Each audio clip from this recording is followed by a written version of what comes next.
Alright मेरे प्यारे प्यारे दोस्तों, मैं हूँ हारिस सुल्तान। और जैसा कि आपको बताया कि मगरिब के वो मुल्क जो बहुत ही ज़्यादा लिबरल हैं, यानी जिन्होंने काले पीले ऐरे गैरे नत्थु खैरे थर्ड वर्ल्ड के लोगों को, जिनके मजहबों में अभी तक बर्बरियत है, उन लोगों को भी कहा आओ हमारे मुल्कों में आ जाओ, हम आपको गले से लगाते हैं, हम आपको बराबर तस्लीम करेंगे। जो कि इंसानियत की तारीख में कभी ऐसा नहीं हुआ, क्योंकि जाहिर बात है जब दो सिविलाइजेशंस आपस में लड़ती हैं तो उनके पीछे सदियों की ब्रेन वॉशिंग होती है, इंडोक्ट्रिनेशन होती है, या उनकी वैल्यूज होती हैं। अब जैसे वेस्ट की वैल्यूज 17वीं 18वीं सदी में इनलाइटनमेंट पीरियड के बाद बदलनी शुरू हो गई, लेकिन यहाँ पे इनलाइटनमेंट पीरियड नहीं आया मुस्लिम दुनिया में। तो इधर के लोगों ने इनके जहनों में मजीद मजहब डाले गए और उनको बताया गया कि ये फरंगी जो है तुम्हारे दुश्मन है। अफगानिस्तान से 90s में एक अफगानी फैमिली भाग के आई ऑस्ट्रेलिया। वो लड़की जो है सेनेटर, उसका नाम है फातिमा पेमन, और वो अब सेनेटर बन गई। और वो ऑस्ट्रेलिया का झंडा नहीं लगाती,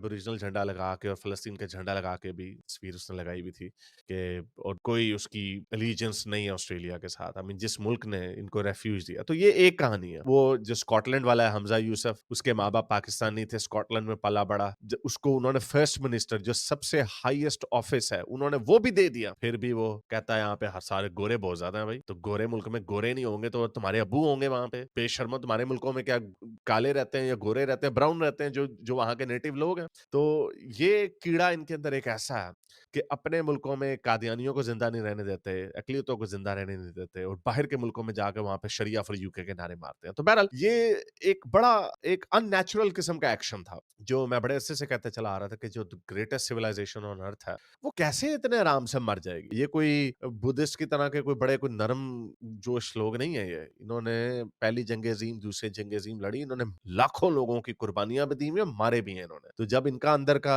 वैशी जाग गया, ये हमने जो सेकंड वर्ल्ड वॉर के बाद का जो हमने यूरोप देखा ना, ये बेचारे मेलो डाउन हो चुके हैं। ये बेचारे जंग के बाद इन्होंने कानों को हाथ लगा लिया कि आइंदा हमने कभी जंग नहीं कर। लेकिन ये लोग जो हैं, ये लोगों को जगा रहे हैं, लोगों को तंग कर रहे हैं। जर्मनी में मैं आपको थोड़ा सा जरा एक बैकड्रॉप दे दूं कि अब तकरीबन मई में, मेरा ख्याल मई में, एक अफगानी ने छुरियां मारी। एक वो बंदा कुरान को जला रहा था या क्या कर रहा था, तो पुलिस वाला आया बचाने, उसने पुलिस वाले को छुरियां मार के मार दिया।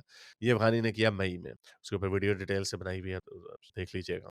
तो उसके बाद उन्होंने पीछे से कुछ, जाहिर बात है अब लोगों में गुस्सा आ रहा है, जर्मन लोगों में। ये देखें जर्मनी के अभी प्रोटेस्ट हुए हैं, पे ये नारे लगा रहे हैं इनके खिलाफ। जर्मन ज़बान है, मैंने किसी जर्मन से पूछा, उन्होंने कंफर्म वेरीफाई किया। ये लिखा हुआ भी नज़र आ रहा है, रीमाइग्रेशन, यानी बेसिकली कि जो असाइलम सीकर यहाँ पे आए हैं, इनको छितर मार के बाहर निकालो।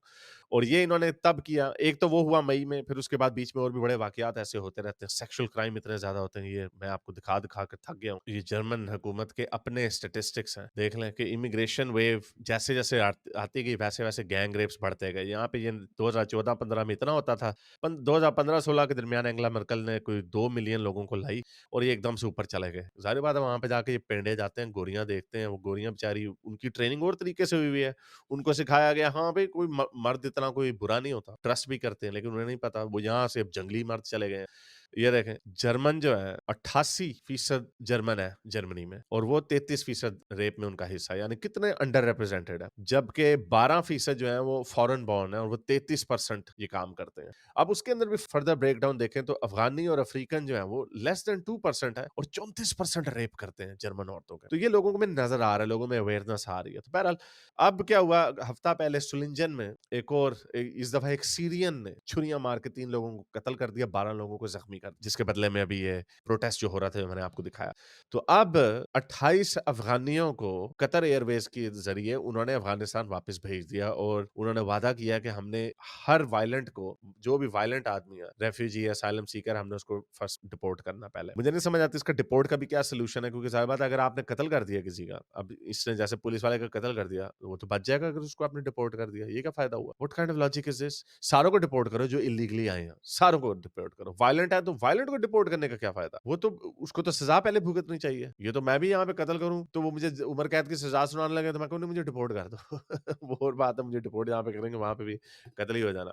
तो और ऊपर से इवेट कूपर, जो कि यूके की फॉरेन मिनिस्टर है, होम सेक्रेटरी है, उसने भी कहा है कि 14,000 लोगों को उसने इस साल के एंड तक डिपोर्ट करना है। और ये लोग लेफ्टिस्ट लोग हैं, ये लिबरल लोग हैं। ये अभी राइट विंग नहीं आई, अभी राइट विंग की पार्टी जो है एएफडी जर्मनी में, एक थुरिंगिया एक उनकी स्टेट है, वहाँ पे जीती है और दूसरी जगह पे क्लोज़ सेकंड आई है। इस डर की वजह से यूके में भी जो रायट्स हुए थे, उस डर की वजह से कि राइट विंग जो है उसमें बड़ी तेज़ी से ताकत आ रही, जो कि हम बड़े अरसे से कहते चले आ रहे हैं कि राइट विंग को आप खुद बना रहे हो, तैयार कर रहे हो राइट विंग को, जब आप ऐसी भैड़ियाँ शक्लों वालों को, ऐसे बुरे लोगों को लाके आपने लोगों के बीच में छोड़ दिया। वो गोरे बेचारे को कुछ पता ही नहीं होता। रोज़ इस तरह की वीडियो आती है ब्रिटेन से, एटलीस्ट छुरियों से, मशाटियों से ये काले-पीले मार रहे होते हैं उनको। तो बेड़े गर्क इन्होंने किए हुए, तो जो मैं आपको बड़े अरसे से कहता चला आया हूँ कि इनकी सख्ती इनके ऊपर होगी, इनके ऊपर डंडा फेरा जाएगा, इनको निकाला जाएगा। अब ये निकालने का सिलसिला अब थोड़ा शुरू हो रहा है, लेकिन अभी भी इसमें रेड टेपिंग इतनी ज़्यादा इतना आसान नहीं होगा, जिसके बदले में जो गोरे हैं, जो नेटिव्स हैं, उनके गुस्से में इज़ाफ़ा होगा और छितर-पोला इनका होगा। आयरलैंड में इन्होंने बहुत इस तरह के काम किए हैं। अगेन गलत है, कानून को हाथ में नहीं लेना चाहिए, लेकिन जब आप लोगों के साथ इस तरह करेंगे तो लोगों की बात नहीं सुनेंगे तो यही होगा। तो